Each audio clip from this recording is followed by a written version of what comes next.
Nous sommes en 2007 et le petit Kylian vient de recevoir sa Nintendo DS Lite avec le jeu Pokémon Diamant. Ses parents lui ont offert car il a eu de bonnes notes. Mais une autre surprise l'attendait. En effet, sa grand-mère lui avait également acheté un jeu, Lego Star Wars, la saga complète. Il connaissait les jeux Lego Star Wars car il y jouait sur sa PlayStation 2. La nuit, quand tout le monde dormait et qu'il n'avait pas accès à sa console de salon, il allumait discrètement sa DS pour jouer à son jeu Lego. Salut les Chawaz, aujourd'hui, vous l'avez compris, nous allons faire une rétrospective du jeu Lego Star Wars, la saga complète, enfin, presque complète, sur DS, 15 ans après sa sortie. Pour commencer, parlons de l'histoire. Le jeu reprend les 6 premiers films de la saga Skywalker. Lego Star Wars, la saga complète, sort en simultané sur DS, PC, Xbox 360, PS3 et Wii. Le jeu fusionne et améliore Lego Star Wars, le jeu vidéo qui reprenait la prélogie.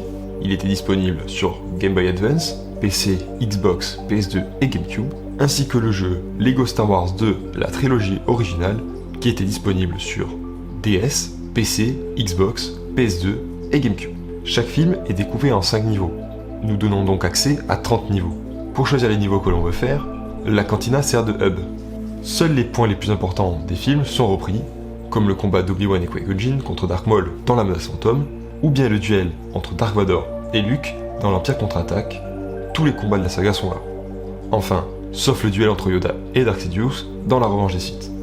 Les cinématiques viennent agrémenter l'immersion dans l'histoire, et même si elles ne sont pas franchement toujours très belles, elles ont le mérite d'être présentes.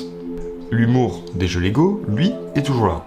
Certains niveaux sont différents, comme la course de pod, la bataille spatiale au-dessus de Coruscant, ou bien les combats dans les tranchées de l'Étoile Noire. Quand on a terminé un niveau en mode histoire, on peut le refaire en mode libre, c'est-à-dire avec les personnages que l'on veut. Il y a plusieurs groupes de personnages, avec différents pouvoirs. Le jeu nous permet de jouer avec plus de 100 personnages différents, des plus connus aux plus anecdotiques. Et oui, on peut jouer un Jawa. Les collectibles sont toujours présents, ce qui allonge la durée de vie du jeu. Il se termine en un peu moins d'une dizaine d'heures en ligne droite, et il faudra compter entre 40 et 50 heures de jeu pour le 100%. En plus des niveaux retraçant l'histoire, le jeu propose 13 mini-jeux, comme remettre en état le pod d'Anakin, ou bien un petit jeu à la Subway Surfer avec le bolide de Grievous. Le gameplay est simple, à l'image des autres jeux Lego, mais il reste efficace. Un bouton pour la force, un pour sauter, un pour frapper, un pour changer de personnage. Nous avons toujours au moins 2 personnages au début du niveau, et on peut en avoir jusqu'à 8 dans son équipe. Bien que le son de la DS sature un peu, les musiques des films sont présentes dans cet opus. Après avoir abordé ces points, je vais donc vous donner mon avis. 15 ans se sont écoulés, mais le jeu n'a presque pas perdu de sa saveur. Les graphismes ont vieilli, le gameplay est simple, il y a peu de niveaux, le son sature, la difficulté est simpliste, mais le jeu est toujours très bon. Rejouer l'histoire est toujours aussi agréable et chercher des collectibles dans les niveaux est toujours aussi marrant. Je refais le niveau dans les mêmes conditions qu'à l'époque, dans le noir, dans mon lit, sous la couette, sans faire de bruit, même si je vis seul et que mes parents ne risquent pas de me confisquer la console. Cela m'a rappelé plein de souvenirs.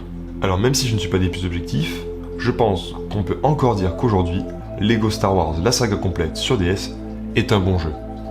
Dites-moi en commentaire quel jeu Star Wars vous voulez que je teste, et si dans votre enfance vous avez, vous aussi, connu ce jeu. C'était Captor, que la force soit avec vous.